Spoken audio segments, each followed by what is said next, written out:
people from the province, ang dream nila is to go to the city. Madalas, ang punta nila ay sa Manila o kaya sa abroad.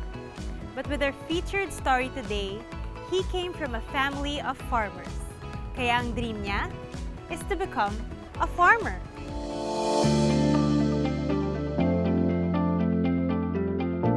Villa Socorro Farm is actually I would say my dad's love letter to my mom. My dad wanted to retire in the farm, so he got this property in Pagsanghan, Laguna and named it after Socorro, which is the name of my mother. Basically, we're actually a family of farmers. I'm a fourth generation farmer. So our great-grandfather was a farmer in Iloilo, a grassroots farmer. Yung lolo ko naman nakapag-aral ng agriculture. So he was able to practice that in the Canlubang Sugar Estate. My dad naman, as you were asking, is a corporate guy turned farmer. So he spent 32 plus years in his corporate life and really wanting to go back to his roots and retire in a farm. And that's why he started Villa Socorro Farm. From a chemical engineer, naging general manager at CEO ng isang multinational company. But he opted to take early retirement just to pursue his dream. Well, actually, this farm used to be really idle. It was owned by my family, my side ng father ko, and most of my brothers are living abroad. So nobody was really interested to take over. And my husband, Mars, was really very interested to go into farming after he retires from his corporate job in Unilever. So when we bought the property from my siblings, he took over and he named it initially Cherry Farm, but when we had to register it with the intellectual property, we named it Villa Socorro, which is my real name, Socorro. And after his retirement is the birth of Agri-Eco Village in Laguna. Actually, when we started, it was just a small house because it was supposed to be our rest house, our vacation house away from Manila. So, but that time, my husband was still working also. So we'd come here every Saturday, and then spend the weekend. So, I didn't realize that it was going to, grow this big. We didn't expect it. Everything happened, according to God's plan. Oh, alam niyo ba kung anong specialty nila sa Villa Socorro? Banana chips. When my husband retired already from Unilever, he really became very serious about farming. That's when, he planted more of the bananas, and then there's this banana chips that we really loved. So that was how we started because we both liked it very much. So we developed the product and manufactured it here. So part of how we started the business was actually really to give back to the community. As my dad was retiring and I was actually getting into the business, we really had this mindset wherein we wanted to give back to the community. And the best way to do that was really be able to give them a sustainable livelihood in farming. Isa yan sa nagiging problema naman in our country is that farmers don't want to continue farming kasi as simple as walang pera in farming. Even the younger generations don't really want to get into farming because nakikita nila yung magulang nila na naghihirap in farming. So we wanted to kind of change that mindset, change that moving forward. It was really, and we were really able to encourage our partner farmers to plant once they saw that we are their sure market for their crops. So, yung ibang mga partner farmers naman natin, naghahanap lang naman yan ng kung ano yung itatanim eh.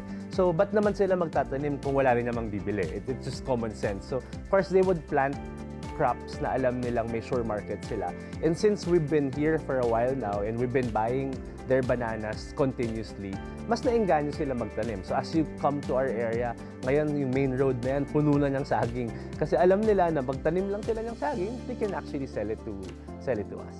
So what we started to do was, as we make our banana chips, we purchase our bananas from our partner farmers at fair trade prices, even higher than market value, para nga maengganyo sila to really continue their farming. And now, we have 202 partner farmers wherein we get our bananas from them. Sustainable yan. Every day, we produce around 24 to 30,000 pieces of bananas per day. So ganyan karami yung saging na kinukuha namin from our partner farmers. And it really leads toward our vision of having empowered partner farmers living with pride and dignity.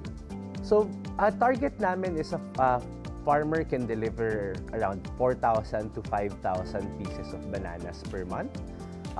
And that alone is selling it at 1 peso 25 cents. So that's around 6,000 to 7,000 pesos that they can earn from bananas alone. And what we're trying to do now is even further engage them, plant other things. So the next step namin is actually to make products like kamote chips, and even other products in the pipeline na to really be able to increase this income. Our target is to be able to provide them 202,000 annual income. So that translates to around 16,000 to 17,000 a month. So that's actually above minimum wage income of our partner farmers. Na sabi nga nung isa sa mga farmers namin, daig pa nila nag-oopisina. For them, someone with pride and dignity is someone who goes to office every day. But if they can actually earn the same amount of money in farming, why not? Why would they have to do something else that ito na yung nakasanayan, ito na yung alam nila? As long as they can earn from it, they're actually happy continuously doing it.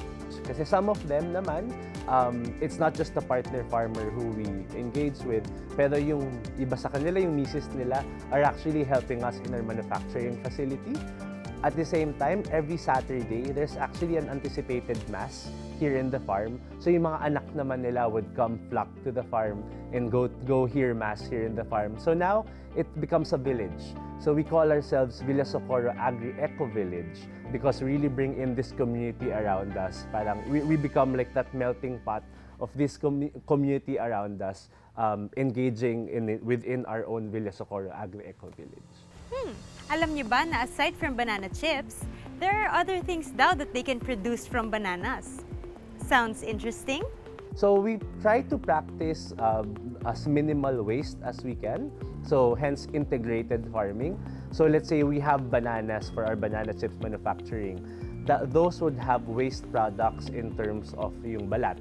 So yung balat ng saging we actually use for our vermicomposting. Minsan naman, pag nahihinog yung saging, it becomes the feeds for our black pigs that we have in the farm. We also use ipa. So we burn ipa or rice hull when we cook our banana chips.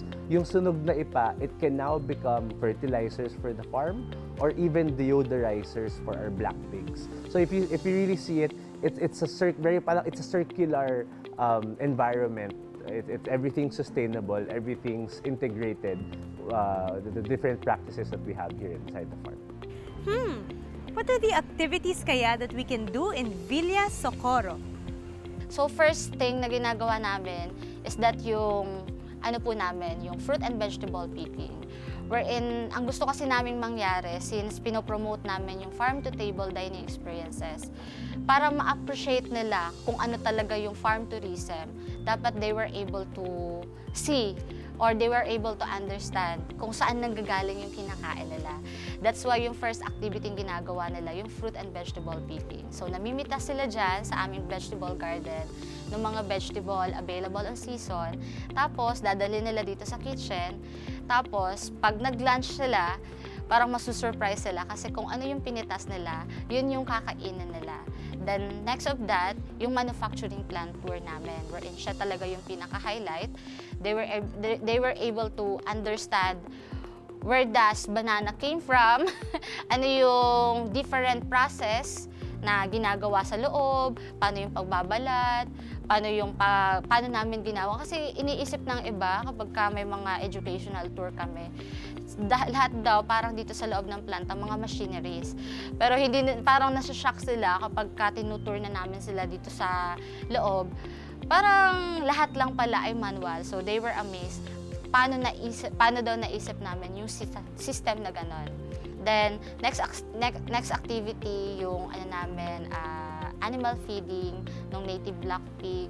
Tapos we were able to educate them na yung lahat ng mayroon si Villa Socorro, mga ginagamit namin ay walang sayang.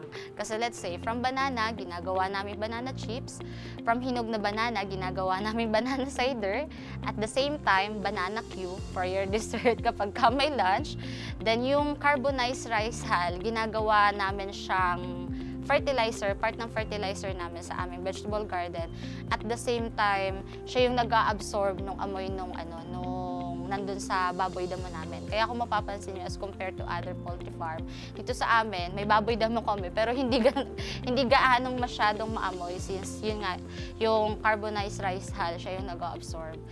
After that, dun kami sa vermiculture namin, wherein pinapaliwanag namin sa kanila kasi parang mas ngayon, parang mas kailangan nating ipakilala ngayon yung urban gardening. Kasi sa city, walang ganon. So, dito sa amin, ang ginawa namin yung vermiculture, wherein yung lahat ng mga banana peels, dumi ng hayop, pinagsama-sama namin to produce organic fertilizer. So, everything na nandito sa farm, we don't use synthetic fertilizer kasi yun na yung ginagamit naming pataba sa lupa. Another thing that they can enjoy, the most enjoyable activity that they can enjoy is that yung forest bathing at trekking. Kung sa sunbathing, kapag ka-summer, dito sa amin is forest bathing. Kasi we believe na yung ambience ng nature, parang it helps you as an individual para ma-refresh yung hearts and soul. Bali sa Pagsanhan Falls package namin, so we have our partnered resort. So from here, sinasamahan ko sila papunta sa Riverview. Then from Riverview, sila na yung nag-a-accommodate ng guest namin. So that is 3 hours boat ride kasi. Anyway, it's up to guest kung ano yung gusto nilang choices. Kasi there is 2 way kung paano makapunta sa Pagsanhan Falls. First is yung boat ride, then the second one is yung trekking. For me, para sa akin, para mas ma-enjoy ko what the nature is, mas gusto ko yung trekking. Pero dun sa mga guests namin, like yung mga elders, para mas ma-enjoy para nila, mas gusto nila yung boat ride. Para sa mga guests na busy sa kanilang trabaho, so I think Villa Socorro is the best place for them. Kasi if you're looking for a place where you can commune with nature, if you're looking for a place where you can meditate, si Villa Socorro ang mai-recommend kong perfect place. Kasi marami kaming activity wherein nai-enjoy nila yung stay nila dito sa amin. Then, karaniwan sa mga guests na pumupunta dito sa amin, mapa-foreign man or locals, so talagang binabalik-balikan nila kami. Dahil dun sa mga unforgettable experience na nai-experience nila dito sa amin. Wow! Iba talaga pagka Pilipino ang nag-isip. From bananas, aside from its health benefits, marami pa tayong pwedeng gawin that is useful in our daily lives. We will be talking more about this sa mga susunod nating episodes. Dito lang yan sa Farm Living!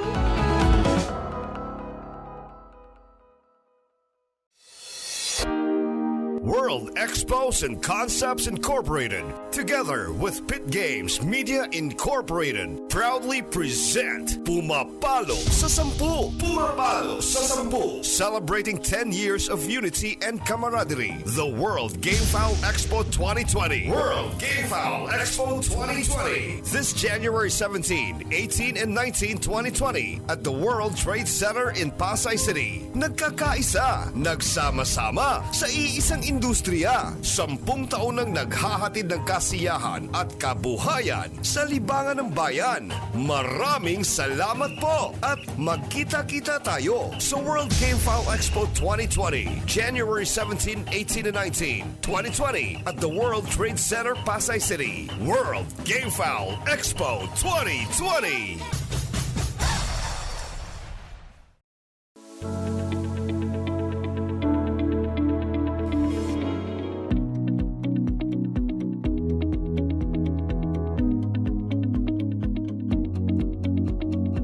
We from Essentials for Daily Living would like to thank you for taking the time to attend our medical updates. We are grateful for your presence and we are hoping that you were able to gain valuable insights from our video materials and talk. Here in Essentials, We would love to work hand in hand with healthcare professionals in sharing the health benefits we can derive from the food supplements we offer. Made through pharmaceutical manufacturing standards and approved by the Food and Drug Administration, we ensure that these products are all safe, affordable, and effective. As Filipinos, we uphold our well-being, and as a company, we value the Filipinos' dedication towards good health. That's why we are looking forward to serving the Filipino people with you. Essentially yours, essentials for daily living.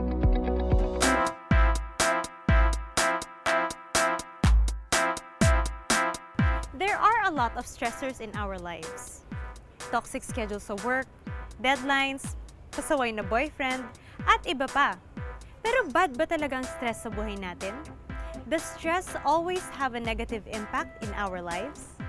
Yung stress, simply put, is feeling a certain degree of pressure.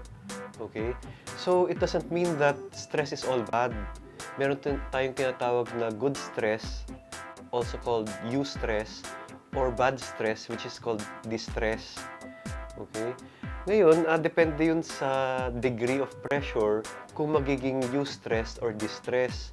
Like for example, yung extremes, no?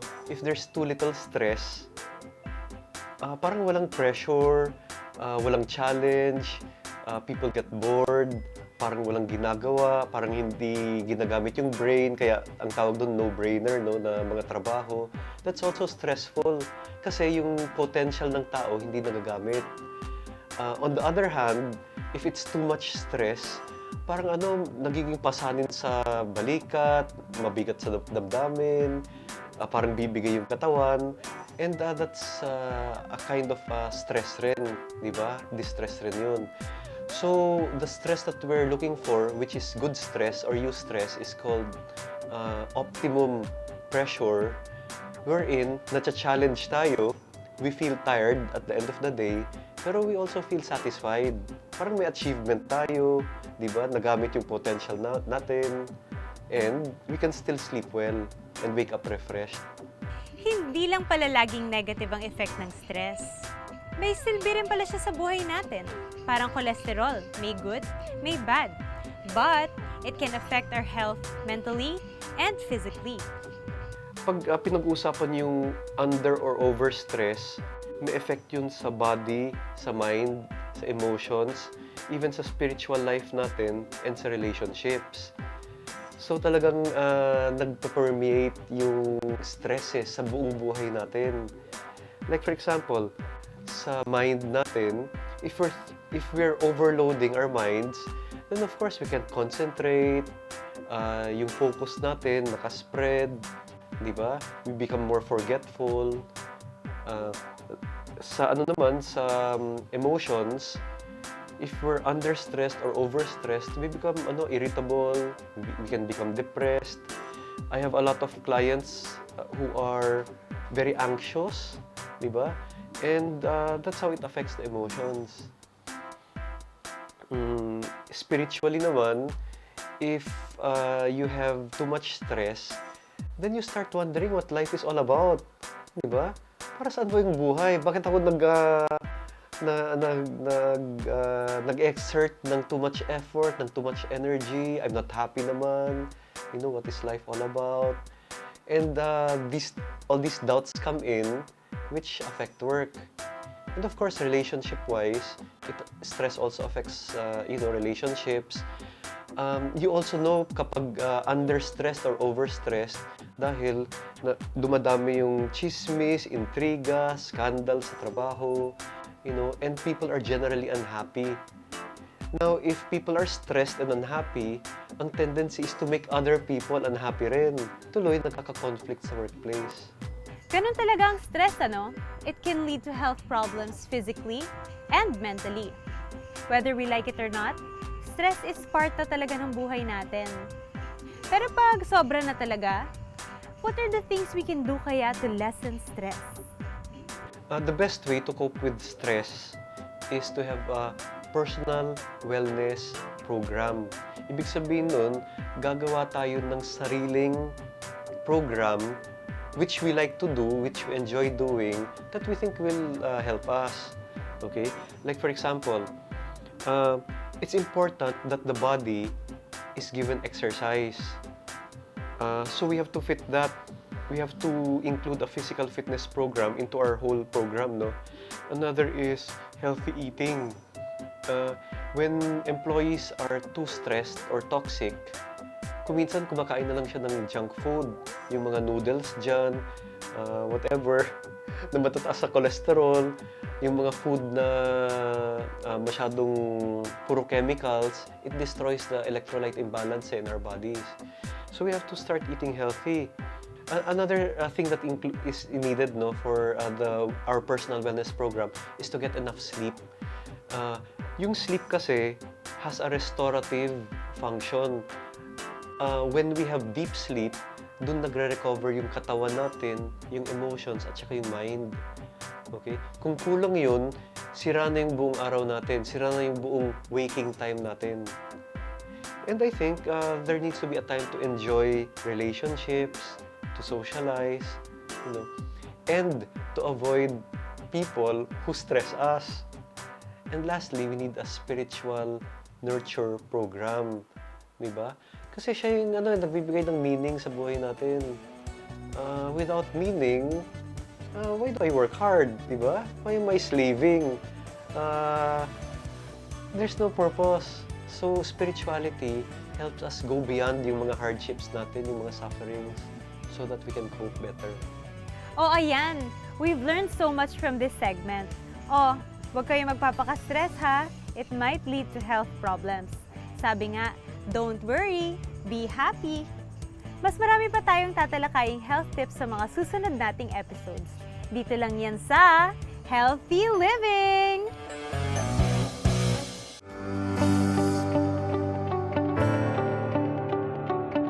We are essentials for daily living. The Nutraceuticals Company. SN Gravy Capsule is an all-natural food supplement that is made from 100% pure Graviola annona muricata leaves, or more commonly known as guyabano or soursop. Guyabano has been traditionally used in tropical countries to treat common ailments such as asthma, arthritis, heart disease, liver problems, etc. SN Gravy capsules and all of our products are manufactured using pharmaceutical grade standards, thus ensuring high quality and safe products for the consumer. SN Gravy may help prevent cancer. It has antimicrobial and antiparasitic properties. It may reduce the level of blood sugar in diabetics. It can help ease stress, anxiety, and depression. SN Gravy also improves the immune system. It may help prevent ulcers. It supports heart health. It is rich in vitamin B and C, riboflavin, thiamine, niacin, phosphorus, iron, and calcium.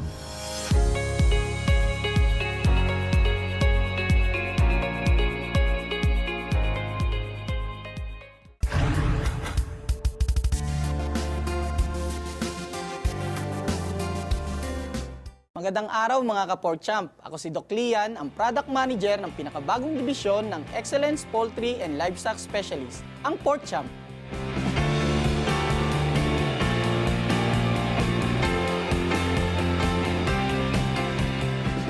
Ngayong araw ay pag-uusapan natin ang dalawang produkto ng Pork Champ na maaaring makatulong upang makaiwas sa mga sakit at tulong nutrisyon sa ating mga alagang baboy.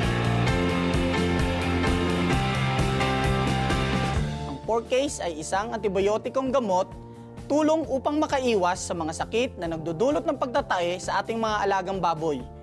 Unang-una, yung tinatawag nating colibacillosis, at pangalawa, ang salmonellosis o mas kilala sa tinatawag nating scouring o pagtatae sa ating mga alagang baboy. Ang pork case ay naglalaman ng amoxicillin trihydrate at colistin sulfate na pinakamabisa upang puksain ang mga bakterya na nagkakos ng pagtatae sa ating mga alaga. Meron ditong electrolytes upang makaiwas sa dehydration ng ating mga alagang baboy.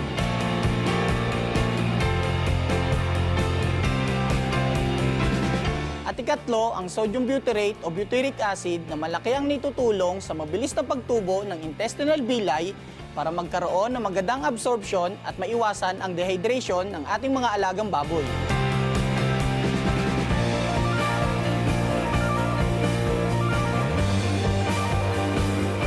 Kaya naman sa pork ace, iwas pagtatae, iwas dehydration, at iwas pagkabansot ng ating mga alagang baboy.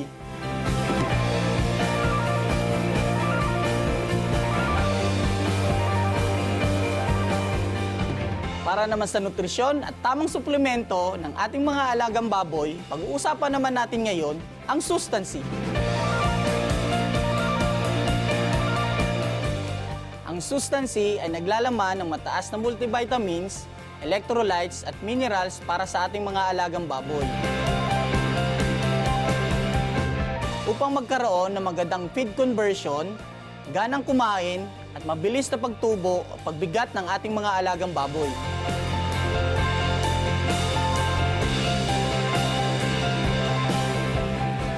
Mayroon din itong tinatawag na calcium pantothenate upang makaiwas sa tinatawag nating goose stepping sa baboy o yung pagkapilay na likurang bahagi ng paa ng ating mga alaga.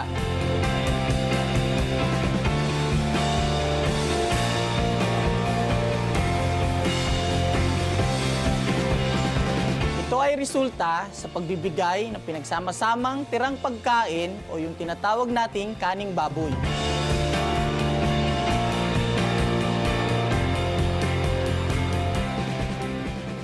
Kaya dito na tayo sa pinakabagong suplemento, ang Sustansea, para sa sustansyang sigurado.